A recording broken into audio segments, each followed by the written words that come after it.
we have seen the Drew Allar. We saw him at the Elite 11. I can remember Quinn Ewers like it was yesterday at the Elite 11. We have not seen, at least I didn't see in the finals, Will Howard. I know you've seen him on the road coming out of Pennsylvania. Leonard went to Duke, transferred to Notre Dame.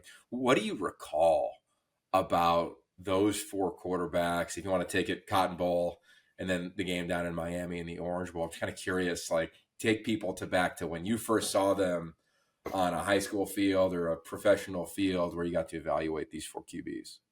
Yeah, absolutely. And have good recall of all four of these guys. You mentioned the Cotton Bowl. We can start there with Quinn. I think, he was the first uber recruit at the quarterback position in the NIL era, right? And the intense scrutiny that was on him as he went through that summer in 2021, coming out to the Elite 11 finals, I really feel like he benefited from that experience of being there and being able to be one of 20 guys socially off the field, and let his guard down a little bit, because he was, at that time, he was the perfect quarterback recruit. And I think it was 247 that had him rated, 1,000 on their scale. Right.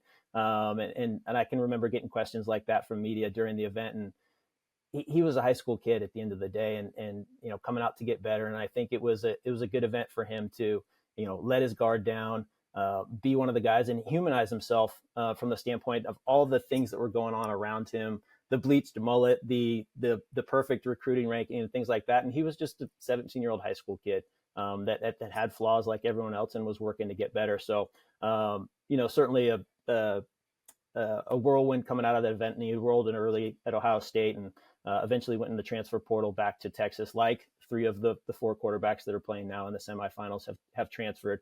But he's also a little bit of a unicorn, because these other three quarterbacks are big, athletic guys that can move around pretty well and have some physical traits. Not that Quinn doesn't, but Quinn is much more of an arm talent guy that really lit it up in high school, obviously, and has transitioned that on to Texas. But you contrast that with Will Howard. So we saw Will Howard. He's a little bit older, obviously, 23 years old. He was in the class of 2020. So we saw him in the spring of 2019, same class as guys like Bryce Young and CJ Stroud that year. And Will Howard's recruiting was a little slower, mainly due to, sophomore year. And then he hurt his wrist his junior year. So he only played 7 games as a junior. He's out of Pennsylvania, place near and dear to your heart. Downingtown. Let's go, Downingtown. baby. That's right. That's right. So I think if he had a healthy junior year and been able to put up some numbers, because he had a great senior year, if he had a healthy junior year and done the things that he showed as a senior throughout a full year and have that inventory of tape,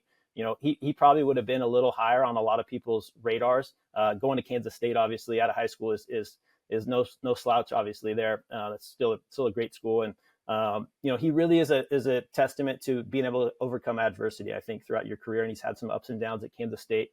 Got thrown on the field really early with some injuries to Skylar Thompson. And really at one point was recruited over when they took Adrian Martinez out of the portal, right?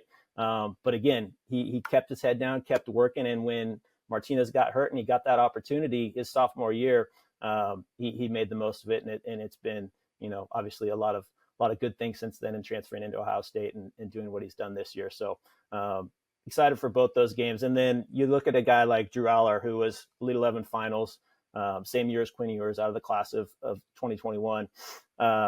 And he has unique, I think, twitch for his size. He's not quite Josh Allen physically in terms of pulling it down and running, but he moves for a big man and has arm talent that is, I would say, uncommon. I think we all walked out of that finals that year, and there was Cade Klubnik, the MVP, and a couple other guys that showed well, Quinn being one of those. But, if we were picking 3 or 4 guys, I think that we would think would be successful at the college level and have a chance to, be talked about as an NFL prospect, Drew would have been one of those guys. And super humble kid, hardworking. So it's no surprise to see the success he's had at Penn State so far. And I think he's going to have an interesting choice to make as he goes through these next game and potentially 2 games, and as it relates to looking towards the next level, because this quarterback draft class, I would say, probably doesn't rank as one of the most outstanding ones to this point. So there might be an opportunity for him to jump in there and have a lot of, I think, first round buzz if things go well for him the next week or 2 here. So, and then Riley Leonard was a guy that I loved. He was the COVID year. So we if you recall that year, we did 2 regional camps and then we got pulled off the road, and there was a lot of uncertainty for a time that we were even going to be able to do the Elite 11 finals. We got to May, we figured out that we'd be able to do something in Tennessee that year with the restrictions there or lack thereof. And then we really hustled to work back with guys that we liked on tape to see if they could film some workout footage and things like that. So I went back and forth with Riley Leonard a bunch, actually, via text and Twitter, trying to get him to do some stuff. And he was a great basketball player out of Fairhope High School in Alabama. He had offers to St. Mary's and other like legit college basketball programs. Like he was a baller. So loved the athletic traits. Had a little bit of good film from his junior year and heard some good things from him from the QB country guys down there, David Morris. But we weren't able to put it together. I think he would have been a finals guy that year if we'd have been able to get connected on the workout stuff, but he had a wisdom tooth and some basketball things going on. But loved the physical traits. No surprise to see the success he's had. And so, super excited, obviously, as a football guy to check out how these semifinals and obviously the CFP game evolve here the next 2 weeks. I'll tell you what, I could just listen to you talk all day. I mean, you've got a photographic memory, and I'm just going to put you on blast right now. But like, I do believe that Brian's ability to see through not just the film, but through the person and get a true eval is amazing. I think what you just shared on those 4 guys, like there's notes on everybody. I go to Quinn, and I could just, to your point, he was dubbed the perfect quarterback. There is no such thing. And I remember him like yesterday. He went viral because he threw a Patrick Mahomes-like pass lackadaisically at a quarterback camp in LA, not ours, I think Steve Clarkson's, and goes viral. And I can remember talking to him and him telling me, quote unquote, I never asked to go viral. And all of a sudden it was like the projection. And I love what Ryan Day said about him earlier of like, he offered him in 8th grade. He knew how gifted he was as a passer and how people in the Woody Hayes Center still have and hold him in such high regard.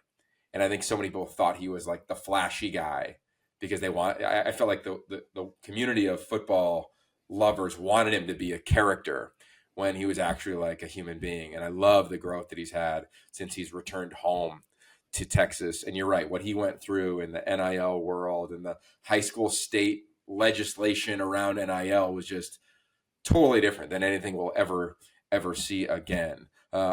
You reference a lot of the evaluations.